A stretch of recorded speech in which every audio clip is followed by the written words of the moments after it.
questions. On Venezuela, is it ultimately more important to you to establish stability there or democracy there?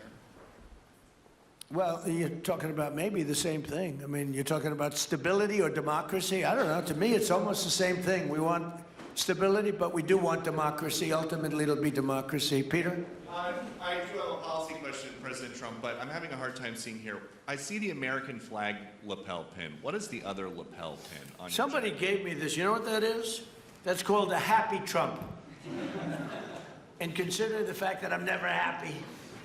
I'm never satisfied.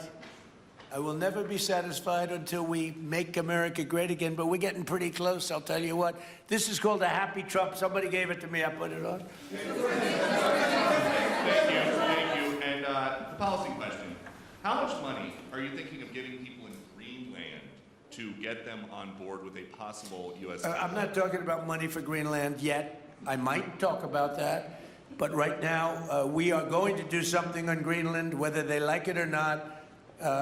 Because if we don't do it, Russia or China will take over Greenland, and we're not going to have Russia or China as a neighbor. Okay?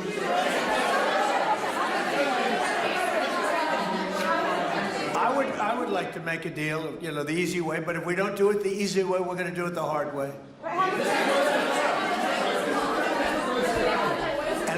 And by the way, I'm a fan of Denmark too, I have to tell you, and you know, they've been very nice to me. I'm a big fan, but you know, the fact that they had a boat land there 500 years ago doesn't mean that they own the land. I'm sure we had lots of boats go there also, but we need that because if you take a look outside of Greenland right now, there are Russian destroyers, there are Chinese destroyers and bigger, there are Russian submarines all over the place. We're not going to have Russia or China occupy Greenland, and that's what they're going to do if we don't. So we're going to be doing something with Greenland, either the nice way or the more difficult way. Please, go ahead, ma'am. On Greenland, Mr. President, why is it so important to you to own it when you have a military presence there, which you could expand to affect security? Because when we own it, we defend it. You don't defend leases the same way. You have to own it. And, you know, with a nation, look at what happened with Obama, with that horrible deal they made with Iran. It was a short-term deal. It was like a 9-year deal. Countries can't make 9-year deals or even 100-year deals. Countries have to have ownership. And you defend ownership, you don't defend leases. And we'll have to defend Greenland. If we don't do it, China or Russia will. It's not going to happen. We are not going to have, and I like China, I like Russia, I love the people of China, I love the people of Russia. I get along very well with President Putin, but I'm very disappointed in him. I get along very well with President Xi. I'm going to go over to China in April, but I don't want them as a neighbor in Greenland. Not going to happen. And by the way, and NATO's got to understand that. I'm all for NATO. I saved NATO. If it weren't for me, you wouldn't have a NATO right now. But we're not going to allow Russia or China to occupy Greenland, and that's what's going to happen if we don't.